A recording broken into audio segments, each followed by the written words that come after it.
పులివెందులలో rowdy షీటర్లకు పోలీసులు counselling నిర్వహించారు. Circle inspector Sriram ఆధ్వర్యంలో జరిగిన ఈ కార్యక్రమంలో శాంతి భద్రతల పరిరక్షణకు కీలక సందేశాలిచ్చారు. ఈ సందర్భంగా సీఐ శ్రీరామ్ మాట్లాడుతూ, కంటికి కన్ను పంటికి పన్ను నా సిద్ధాంతం కాదు, పట్టణంలో ప్రశాంత వాతావరణం నెలకొల్పడమే నా లక్ష్యమని తెలిపారు. ప్రజల సమస్యలను వినేందుకు తాను ఎప్పుడూ సిద్ధంగా ఉంటానని పేర్కొన్న ఆయన, రౌడీ షీటర్లు మంచి మార్గంలో నడుచుకుని ప్రశాంత జీవితంలో గడపాలని సూచించారు. గంజాయి, మట్కా, జూదం వంటి అసాంఘిక కార్యకలాపాలకు పాల్పడితే కఠిన చర్యలు తప్పవని హెచ్చరించారు.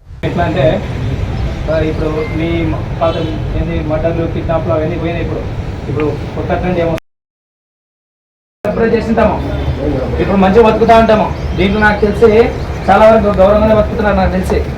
అందుకే నేను ఇలా గౌరవంగానే చెప్పాలనే ఉద్దేశంతో గౌరవంగా చెప్తున్నాను. మంచి వాతావరణంలో బతకండి, మీరు మంచిగా ఉండండి. మీ చుట్టుపక్కల మళ్ళీ చెప్తున్నాను, మంచి వాతావరణం మంచి వాతావరణం మంచి వాతావరణం.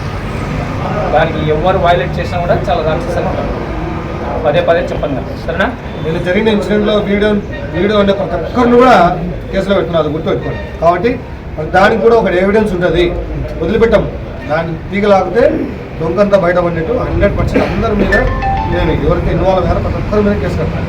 వాళ్ళ ఏం లే అక్కడెక్కడ కొట్టాము, బహిరంగ కౌన్సిలింగ్ ఉంటుంది. వాళ్ళకి చెప్తాం, ఇంకా అరెస్ట్ మీటింగ్ ఉంది, ఎవరెవరు అనేది మొత్తం తీసుకొస్తాం. ఎందుకంటే నిన్న జరిగిన గొడవ అది చూడడానికి ఎట్లుందంటే ప్రశాంత వాతావరణం లేదు, ఏదో పెద్ద రౌడిజం ఉంది, దాదాగిరి ఉంది అనే అట్మాస్ఫియర్ కల్పించే విధంగా నిన్న కొట్టుకున్నారు. వాళ్ళని మేము అంత ఈజీగా వదిలిపెట్టాము. బహిరంగంగానే కౌన్సిలింగ్ ఉంటుంది. రోడ్ల మీద అందరు ఎక్కడైతే కొట్టుకున్నారో అక్కడ నుండి కొట్టుకుంటూ తీసుకొచ్చి స్టేషన్ తీసుకొచ్చి